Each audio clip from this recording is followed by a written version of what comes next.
Hello, health providers. So excited to have you on this video with me.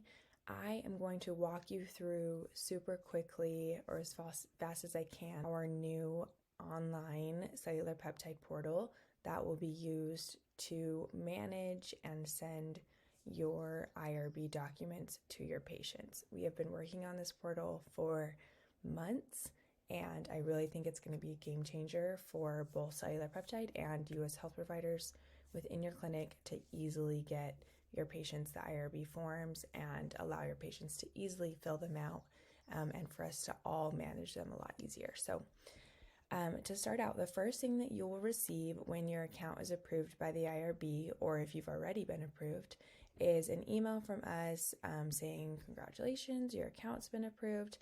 And then it will kind of walk you through the ins and outs of the portal, and giving you access to log in. So you'll want to hit this button, log into portal, and it'll bring you to the login screen. All that you have to do here is provide the email that is used on your cellular peptide website account, or the email that we sent that email to, and hit login, and we will send you a code. That code expires in 15 minutes. But when you gather that code from your inbox, it is used very similar to a password. So instead of having a password, you'll just use this quick code that will always send to you when you try to log in. Hit login, and it'll take you to your dashboard. Let me move this out of the way. So this is what your health professional dashboard will look like. You'll see a list of patients here that you've previously sent the IRB. At a quick glance, you can see their designation number, their contact information, their IRB status, which we'll go over a little bit more later, when they were created, the last time that they were updated, and then you can obviously get into their actual account and edit them if needed, which we'll talk about that later as well. There's also a quick toggle over here to view or filter through patients who are pending, who have been approved, and if any have been rejected, which very rarely happens, but if needed, there's a toggle for that as well. So to add a new patient, you have someone new coming on to use the peptides, you will just come over to this Add Patient button and simply just add in their contact information. We do need an email address and a phone number for them. We will be sending the form to them via email, so that's an important piece. I'm going to use my email here so I can show you the patient piece as well. We can use a fake phone number.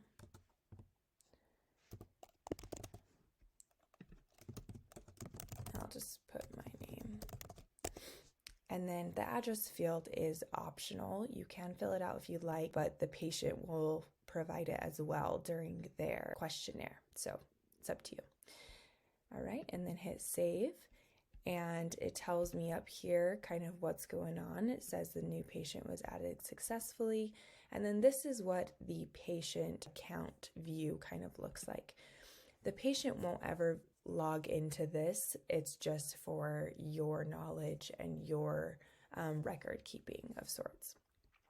So the next thing we want to do is we need to add the protocol that that patient is going to be doing. We have a start date here, and you can go over to this little calendar to select the date that the patient is starting the protocol.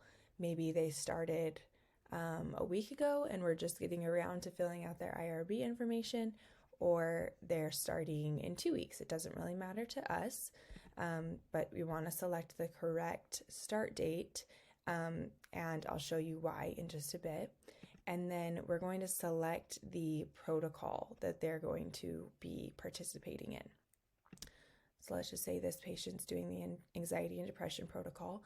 And then if you have plans to change the protocol in any way, if you're planning on advising the patient to take a higher dosage or a lower dosage, or not take it as often, or whatever changes happen that's different from the protocol that we provide, we want to make sure to notate that here and these notes will show up within the patient's actual IRB form that's sent to the IRB, so that for our research and our study data, we have those changes notated. But it's optional, so if you don't have any changes, you can just leave that blank. And we're going to hit save. And it added our new protocol successfully. So you can see here that we have this new protocol down here. Anxiety and depression, it's 12 weeks long. Those are preloaded into there. So whichever protocol you select, the length will automatically be there, so you don't have to worry about that. The start date that we selected, and then it automatically generates what the end date will be based off of how long that protocol is. It also says that the 1004 status is open, and that means that they haven't completed the protocol yet. Once they've completed the protocol, you'll get a second set of emails, and I'll go through that at another point in time once that's ready to send them their 1004 form, which is kind of the follow-up summary form that we send to the IRB summarizing the patient's result. But if at any point that says close, it's because the protocol has finished, it's ended, and they've filled out that 1004 form. So that kind of gives you a good idea of where they're at with their protocol. If anytime you need to go back to edit that note section because a change in the protocol has happened, you can just hit that little edit pencil and edit those there. Okay, and then down here you can also see once the patient fills out their questionnaire, which we haven't done that yet, you'll be able to view the answers here. And then there's also a log of the activity that we've done up to this point. So far, all of the activity on this patient's account has been done by us, the health provider, and it kind of goes through what has happened and the date and time. If you're ever like, oh, I'm not sure if I sent this to them, or I'm not sure if the IRB has reviewed it or whatever, all of the activity will be logged here so that you can kind of get a good idea of where that patient's account is at. So the next thing that we want to do is we need to send the IRB questionnaire to the patient for them to fill out. So all you have to do is just click this button and it will send that email to the patient for them to fill out. So I'm going to hop over here to my other email, and the patient will get, so now I'm acting as a patient, they'll get this email saying a recommendation from your health provider was sent. Your health provider has recommended peptides from Cellular Peptide to access the peptides. Please complete this short 15-minute questionnaire, providing your basic information and sign for research consent. They'll need to copy this code because it's how they're going to log in. That's their password, and hit get started. And it'll pull up a quick online portal to fill out their questionnaire. A couple things to note here, that there is this green bar at the top, and that bar will continuously progress as they go throughout the questionnaire to show them how much longer they have. There are 59 questions, but a lot of them are optional and they can skip through them if they want. It takes about 15 minutes to complete, but is so much easier than filling out the paper form that we had previously. So I hope that you guys enjoy this. So I'm going to try to go through it as quickly as I can. It tells you here whether the form or whether this entry is required or not. So I'm just going to put, fake data here because it doesn't matter. Oh, they don't believe that I was born that early. Okay. Driver's license number. A quick note here that either driver's license number or social security number are required. This is how the IRB verifies that this person filling this out is who they say they are. If they don't have a driver's license, they can just enter none here, which we explain, and then they can enter their social security number here. Really, the only times that would necessarily happen is if somebody is younger than 16 and doesn't have a driver's license, or maybe much older and their license has expired or something like that. But you can see here that this field is optional, so you can just skip through that if you want. their address. Because we didn't fill out an address when we created the patient's account, it's asking for it here. If you had provided their address when you created their patient account, then it would automatically fill in here for them, but they could edit it if they wanted to, if there was like a typo or an error or something, just for note. Emergency contact is required. Put my sweet mama here. Their phone number. Oops. Marital status. Name of spouse is optional. Referral source. This is the health professional. So doctor, test, doctor. Primary care physician, doctor, test 2. Their phone number.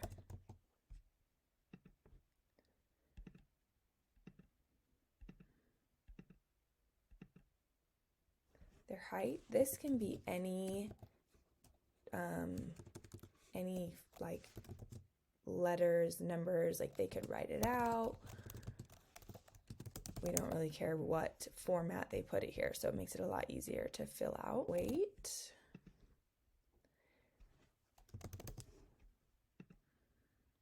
So if you'll notice, these are the same questions that they had in the form, just a lot easier to fill out. If any of these don't apply, they can just hit none, or this one's multiple choice.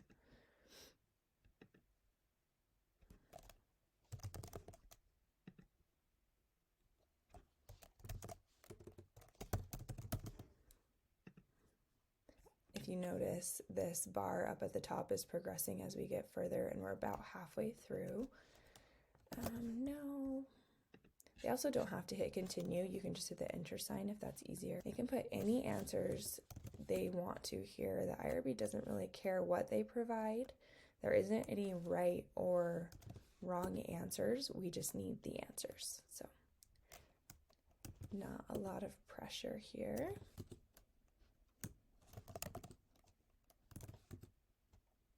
Okay, and then this is going to take them through a really quick, like, short form survey asking how satisfied have you been with your physical health, with your mood, with your work. It's kind of getting a summary of their mental health.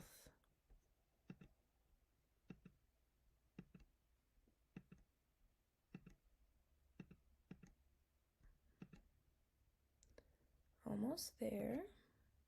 Okay, that was the last question, so now it's loading, telling them their questionnaire is complete, and then please check your email inbox for a final document to e-sign.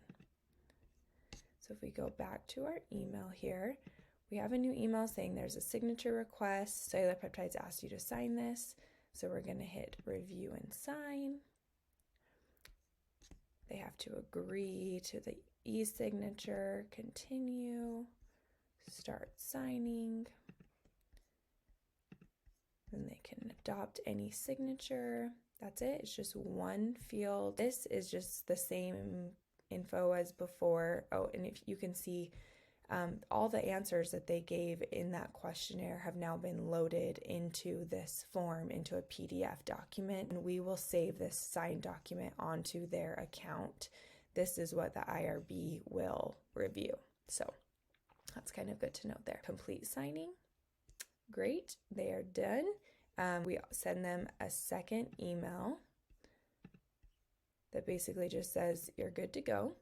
Okay, and so now if I update this back to your doctor portal, so our activity log down here tells us that the questionnaire was started, it was completed, the form was created and sent to the patient signed it, and then we changed the status of their form up here from PP created to PP signed. So the preferred patient has signed the form.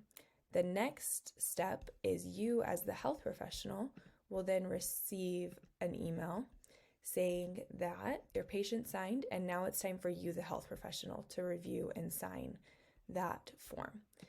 So same thing, you'll log in, agree, start signing, and then you as the health professional will sign. Complete signing. Cool. Good to go.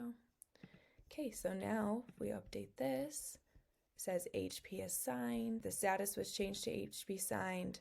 The signed 1003 was added to the patient documents, and it will send me an email, me and my team, that you guys are done, and it sent us the form to review, and then we'll go in and either approve or reject it, and then the IRB will get an email saying, hey, there's a new patient in there.